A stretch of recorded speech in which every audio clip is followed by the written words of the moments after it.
Selamat datang kembali di Good Morning. Kalau sekarang kita segmen uji nyali ya. Kita ngomongin makanan untuk nanti berbuka puasa nih. Karena kalau misalnya buka puasa belakangan nih ya, sekarang kan udah hari ke-18 ya. Itu tuh paling saya baru kolak, ya kan, biji salak, sama itu pisang ijo, baru gitu-gitu aja. Harusnya coba lagi nih yang lain Coba ya. lagi, kalau saya ya combro lagi, combro lagi. Gorengan dan gorengan ya kan. Nah untuk Anda yang suka bukanya pakai makan makanan manis nih, ada kue tradisional Bugis Makassar yang masih bertahan hingga kini. Di antaranya adalah barongko dan putu cangkir. Wih, itu memang ya Enak rasa manisnya itu luar biasa. Dan memang rasa manis ini sering menjadi pilihan sebagai teman berbuka puasa atau mungkin hanya dijadikan cemilan yang dinikmati bersama dengan secangkir minuman hangat.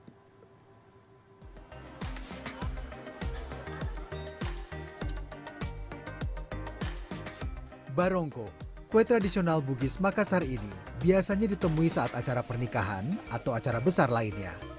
Namun, saat bulan puasa, kue berbahan pisang kepok ini banyak dijajakan di pasar takjil Ramadan. Barongko saya dari dulu kalau puasa saya idolakan yang barongko karena ini khasnya orang Bugis Makassar. Enak sekali kalau barongko. Cara membuat barongko cukup sederhana. Pisang yang telah dikupas kemudian dihaluskan dan dicampur santan, telur, dan gula sesuai takaran. Setelah halus, adonan dibungkus menggunakan daun pisang. Kemudian dikukus dan barongko akan lebih nikmat disantap dalam keadaan dingin. Kue barongko ini biasanya dijual mulai Rp3.000 hingga Rp5.000 per buahnya. Bulan puasa ini orang semua suka karena kan barongko itu manis. Disimpan di kulkas kalau umpamanya nanti sahur atau apa dia bisa dimakan. Kue tradisional Bugis Makassar selanjutnya adalah putu cangkir. Kue berbentuk pipih menyerupai cangkir ceper ini terbuat dari tepung beras dengan isian kelapa parut. Rasa manis dan gurih kue ini berasal dari campuran gula aren atau gula putih yang menjadi pembeda utama rasanya. Yang unik adalah cara memasak putu cangkir. Setelah dicetak, adonan kemudian diletakkan di atas uap air mendidih. Salah satu penjual kue putu cangkir yang masih bertahan di kota Makassar berada di Jalan Landak. Sudah hampir 20 tahun, keluarga Zulkifli berjualan putu cangkir. Untuk satu kotak berisi 8 buah, dijual seharga Rp10.000. Dalam semalam, putu cangkir buatan Zulkifli bisa laku hingga lebih dari 1.000 buah. Kasih dari jam 6 sore, ya sampai jam 11 malam. Nah pelanggan itu bermacam-macam, ada orang Bugis, biasa ada orang yang dari Jakarta. Putu cangkir menjadi pilihan kudapan malam hari untuk dinikmati dengan minuman hangat seperti teh atau kopi. Aneka kue tradisional ini sudah selayaknya bisa bertahan di tengah perubahan khasanah kuliner Indonesia yang terus tumbuh dan kian beragam. Ahmad Syamsuddin, Makassar, Sulawesi Selatan. Oke, kalau yang tadi tuh baru takjilnya ya, baru yang manis-manis. Sekarang kita masuk ke menu utamanya nih. Main course-nya. Main course-nya, menu kuliner apa ya yang kira-kira tuh menarik dan enak banget disantap untuk berbuka puasa. Misal nih di Kabupaten Pati, Jawa Tengah, ada menu berbuka puasa dari olahan serba ikan bandeng. Memang kita ketahui ya, Pati ini kan salah satu daerah penghasil bandeng terbesar begitu ya. Nggak heran kalau olahan ini macam-macam. Mulai dari galantin ikan bandeng, terus ada juga bakso bandeng, sampai juga nih yang mungkin agak-agak aneh kita dengar ya, soto ikan bandeng. Nah itu jadi khasanah perbandengannya banyak ya, Perbandingannya jangan banyak. cuma bandeng pesmol aja atau bandengnya itu duri Bandeng lunak. presto doang aja gitu Iya, ya. bener. Nah, olahan ikan bandeng ini tentu kaya akan gizi dan juga protein yang sangat cocok untuk mengembalikan kondisi saat kita sedang berpuasa. Kabupaten Pati, Jawa Tengah merupakan daerah yang berada di pesisir pantai utara Jawa. Maka tak heran jika potensi hasil perikanan sangat melimpah. Salah satunya adalah hasil perikanan ikan bandeng. Berbagai macam olahan ikan bandeng bisa ditemukan. Yang pertama adalah soto bandeng. Cara mengolahnya cukup mudah. Siapkan daging ikan bandeng dan goreng hingga kering. Kemudian siapkan bahan soto seperti mie, kecambah, daun bawang, serta tomat. Dan jangan lupa daging bandeng yang sudah digoreng di atasnya ya. Lalu siram dengan kuah soto panas dan soto bandeng kini siap disajikan. Lanjut, kini mari siapkan sajian galantin bandeng. Galantin yang sudah jadi potong dan sajikan dengan sayuran seperti wortel, buncis, kentang, dan jangan lupa siram dengan saus galantin.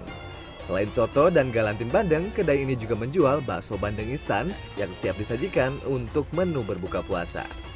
Pemilik kedai bandeng mengaku berusaha melakukan inovasi agar konsumen tidak bosan dengan olahan bandeng. Ini pertama kali saya eksperimen dulu Mas, saya coba dulu ternyata ini berjalan ya kita teruskan aja gitu. Kalau harganya gimana Pak, terjangkau nggak ini? Terjangkau Mas, dari kelas menengah ke bawah bisa. Dari itu harga 16 tertinggi.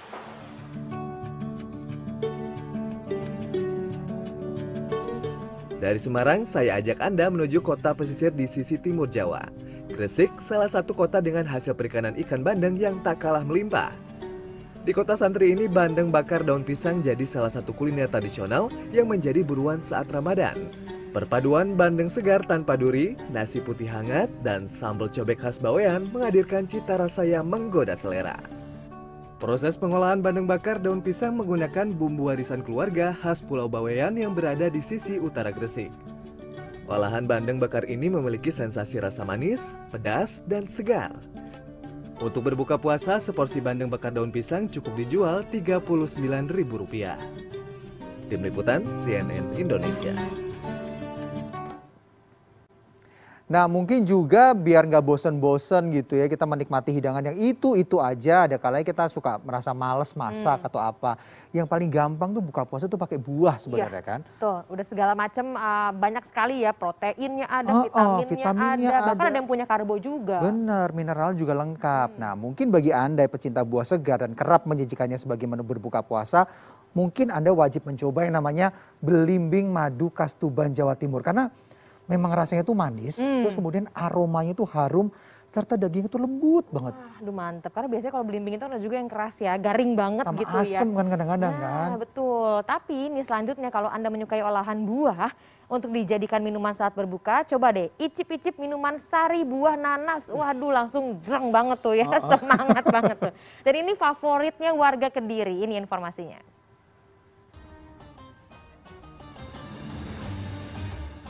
Para petani di Desa Tasikmadu, Kecamatan Palang, Kabupaten Tuban, tengah berbahagia. Betapa tidak, pohon-pohon belimbing madu milik mereka mulai memasuki masa panen raya. Para petani pun beramai-ramai memetik buah belimbing yang cukup melimpah di sentra perkebunan belimbing madu ini. Diketahui, pohon belimbing madu mampu menghasilkan buah 3 kali dalam setahun. Setiap kali panen, satu petak lahan mampu menghasilkan 8 ton belimbing segar. Buah yang dihasilkan juga berkualitas tinggi sehingga dapat dipasarkan keluar daerah.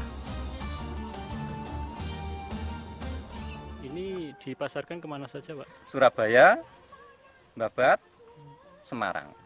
Ya peningkatan itu harganya itu naik 1000.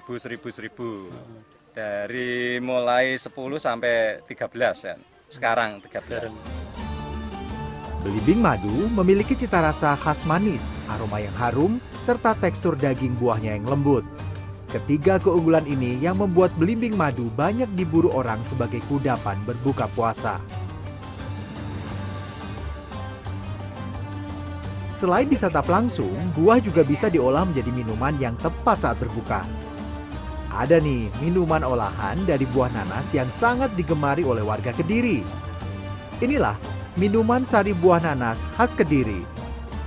Olahan ini dikembangkan oleh Mas Rukin, warga Desa Balong, Kecamatan Ringin Rejo, Kabupaten Kediri. Mas Rukin mengaku ide awal membuat minuman sari nanas karena di desanya hampir mayoritas petani buah nanas.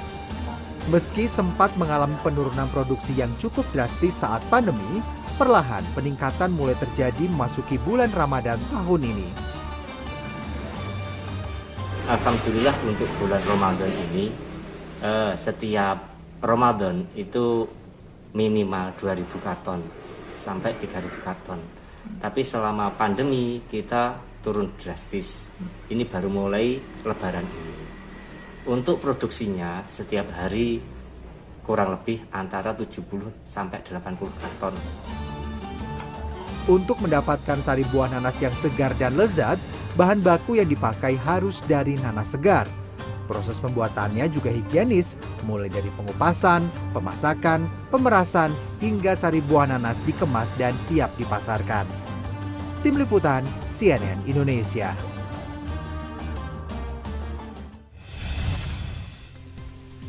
Sebuah armada bus di Makassar, Sulawesi Selatan diserang sejumlah orang tak dikenal. Ya, akibatnya kaca spion dan jendela bus pecah.